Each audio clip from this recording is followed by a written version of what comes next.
And now in 7.5, we're not restricted anymore. So what we're going to be doing is we're going to be giving answers of where, for example, sine x could be equal to a half. So this section is called solving trigonometric equations. So we are not going to have equations written with inverse anymore. And I really have to hammer that home, that you're only in section 7.4 when the question is written with an inverse. If you are going to be taking an inverse to solve, it is not a restricted range. Okay, the domain still gets restricted, but it is no longer a restricted range because you're going to be giving all the possible answers instead of just what would your calculator give as an answer. So a trigonometric equation is something that contains a trigonometric expression with a variable, such as cos x, and you're going to be responsible for solving for that variable. In other words, if you look at this question, we're going to be finding the values of x, in other words, the angles that give you a ratio of a half. One way that I like to show what we're doing is to kind of bring up the graph of sine x. So for example, if I bring up a graph of, I already saved this guy, y equals sine x, it's going to look like this. So what we can do is we can figure out the values of x that will give us different y values. In other words, if I ask you what values of x will give me a y value of a half, I can look at a y value of half and see which x values would give this to me. So I can see that it's pi by 6 and I can see that it's 5 pi by 6. Now, this textbook does a little bit of a different thing where it starts off by asking where are all the solutions, and I just want to make sure you do understand that we're often going to be looking at a restricted domain of 0 to 2 pi. So you're going to give me all the solutions that you could get between 0 and 2 pi, but technically these graphs can be scaled out quite a bit. And what would happen is that you could actually get multiple x values that can give you that y value of a half. In fact, there's an infinite number of x values that can give you that y value of a half. Now, for your calculator, you very narrowly restricted the domain between negative pi by 2 and pi by 2 and said, just give me this answer. And now we're just broadening that scope a little bit and saying, okay, now let's move beyond what the calculator gives you and let's look at what answers could you get between 0 and just 2 pi. And so then we'll look at these two places that it crosses. But there's technically an infinite number of solutions to these, which is why you'll notice in your notes, it'll always tell you where to give the answers. So it's often between 0 and 2 pi. Your calculator or your textbook likes to ask between 0 to 2 pi and 0 to 360. Which again, like I was saying before, like I almost feel like switching back and forth is really hard for your brain. So the articulated outcomes say just in radians. So I'm going to make sure that we are solving just in radians just to simplify things. So we are going to be learning how to determine without graphing what values of x will give me a y value of a half, or what values of x the sine of x will give you a half. So what we do is instead of drawing the graph, we draw our triangles in the appropriate quadrants. A half is positive. C, A, S, T. Sine is positive in quadrants 1 and in quadrant 2. So my answers between 0 and 2 pi will be in quadrants 1 and 2. So step number 1, you're going to draw your triangles in the appropriate quadrants using cast, right? That's the first thing you're going to do. The second thing you're going to do is figure out which special triangle we're using or which angle we're using. So my opposite is 1, my hypotenuse is 2. My opposite is 1, my hypotenuse is 2. It doesn't matter which one you put it in, and the root 3 would go along here. What angle is this? Well, again, we're going to just stick with radians, so it's pi by 6. Both of these would be a pi by 6. So my value of x would be pi by 6 in quadrant 1, and then making sure we remember how to do quadrant 2, right? In quadrant 2, it would be pi minus pi by 6, which you're going to give a common denominator, so 6 pi by 6 minus pi by 6, which gives me my other answer of 5 pi by 6. So my answer in quadrant 1 is pi by 6. My answer in quadrant 2 is 5 pi by 6, so I could declare my answers are pi by 6 and 5 pi by 6. Awesome. The only thing they can do to step it up a little bit is not solve for cos x or not solve for sine x. So the first thing we have to do is get cos x by itself, because really what we're doing is we're solving algebraically, right? To get x by itself, we took the inverse sine of a half. In other words, we found the angle that gives us that ratio, but we did it without a calculator. For this one, the first thing I would do is subtract 1 and then divide by 2. So now what am I doing? The first thing I'm going to do is figure out what quadrants I'm in. C, A, S, T. Cos is negative in quadrant 3 or 2 and 3. If the ratio is negative 1/2, that means the adjacent is 1 and the ratio is 2, or the ratio, I was going to say radius, hypotenuse is 2. So this is my 1, 2, root 3 triangle. Again, the nice thing is there's not a lot of triangles we know, which makes my reference angle pi by 3. So my answer in quadrant 2 would be pi minus pi by 3, which again, give it a common denominator. So 3 pi by 3 minus pi by 3 is 2 pi by 3. And my answer in quadrant 3 would be pi plus pi by 3, which again would be 3 pi by 3 plus pi by 3, which is 4 pi by 3. So these are my only two solutions in a restricted domain. So between 0 and 2 pi, my answers would be 4 pi by 3, or 2 pi by 3 and 4 pi by 3. Awesome. Maybe you're ready to try this one. Again, we're going to solve for tan x, so we're going to subtract 4. And we get negative 2, and then we're going to divide both sides by 2. And we get tan x is equal to negative 1. Again, you're going to draw. Boom, boom.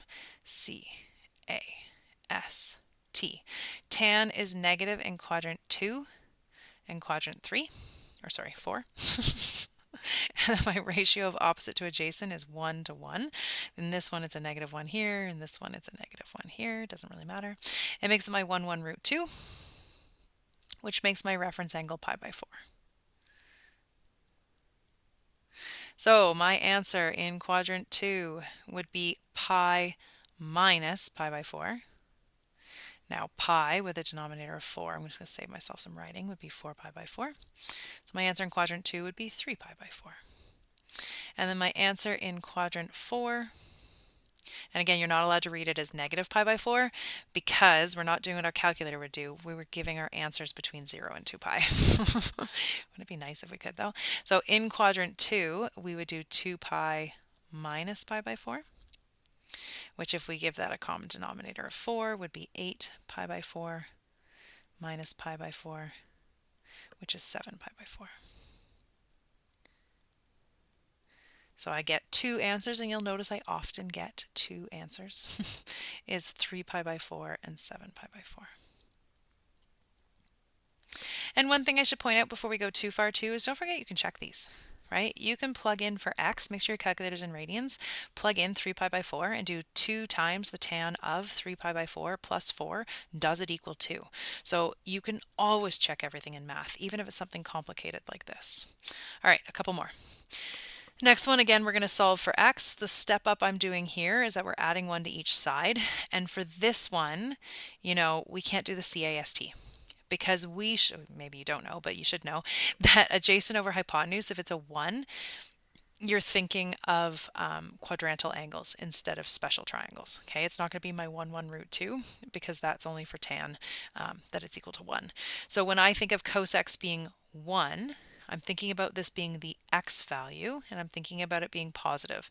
And the only place we have a positive x value of 1 is on your positive x-axis. So the answer for x would just be 0, between 0 and 2 pi, right? Because it could be 0 or 2 pi. That's another thing I should point out, is that they will always give the restricted domain like this, where it's a square bracket on the 0 and a round bracket on the 2 pi. So you can't give 2 pi as an answer because they are technically coterminal angles. Okay, so that's the answer to that one. If you don't like if you're just, you're like, I just can't figure out this x, cos follows x, sine follows y thing, don't forget you can also graph it. So if I was asking you, where does cos x equal 1, you could go here, at 0. Awesome, let's try the next one. Sine x plus 2. So we're going to minus 2 from each side, and we're supposed to be solving where does sine x equal negative 2. Is this raising any flags for you? Okay, don't forget that in an inverse function, okay, so when we're solving for x, this is actually my y value, is that your range is that you can only ever take the inverse sine of values between -1 and 1. So for this one, you would say that there are no solutions, right? Or you can do your empty set brackets, or you can do a null sign. Right? So just be careful for these. Anytime this is outside of that restricted range, which isn't like a restricted range because of the calculator, it's just your graph, right? If you think of sine x looks like this. It only goes as high as 1. It only goes as low as -1. You cannot find any angle that will give you a y value bigger than 1 or less than -1. And then what about this guy? This guy, if I minus 3, I get cos x equals, no, I can't do that without a calculator. So I am going to plug in 2.0186 minus 3, which gives me cos x equals negative 0.9814. And now I'm taking the inverse cos of x. Now for this one, hopefully you can recognize this is not going to be one of my special triangles, but it is also not a quadrantal angle, meaning we should still do step 1. Cos is negative in quadrant 3 and 4.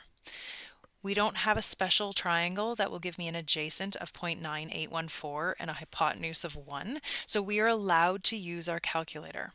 We're going to use our calculator to do the inverse cos of. Now, if you do the inverse cos of negative 0.9814, what do you get? Well, inverse cos of negative 0.9814 gives me 2.9484. Whenever it's radians, we always go for decimal places and degrees to the nearest tenth. But this is an answer in quadrant 2. How can I get my answer in quadrant 3? Well, you'd have to find your reference angle by doing pi minus this, figuring out your reference angle, then adding it onto pi. Or I actually don't do this. What I do is I always find my reference angle. We talked about this in chapter 6, but maybe it didn't make sense there.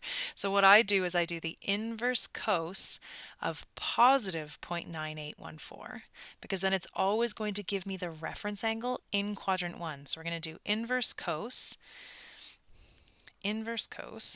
of 0.9814, and again, don't forget that your calculator needs to be in radians, and we get 0.1932. Now, that's my angle in quadrant 1. What I have to now do is figure out what would my answer be in quadrant 2, which would be pi minus the reference angle, and what would my angle be in quadrant 3, which would be pi plus my reference angle. Now I'm going to keep this in my calculator. I'm going to store it and recall it. So I'm going to do that. Pi, lost my pi button, pi minus, and I get 4 decimal places, 2.9484. And in quadrant 3, I do pi plus that reference angle, which is going to give me 3.3348. So those are really weird answers, and I would love them in degrees. I feel like they'd make more sense, but I don't want to jump back and forth. So we are doing everything in radians for all of 7.5. Now, I just wanted to point out to you that your homework is a little weird for chapter 7.5 or section 7.5. If you look at it, solving, it's worksheet 1 to 10, because there actually isn't any easy textbook questions where they don't ask you for all the solutions. So everything from negative infinity to infinity. And so I just made some up. So there's these questions 1 to 10, and then the answers are just below. Awesome.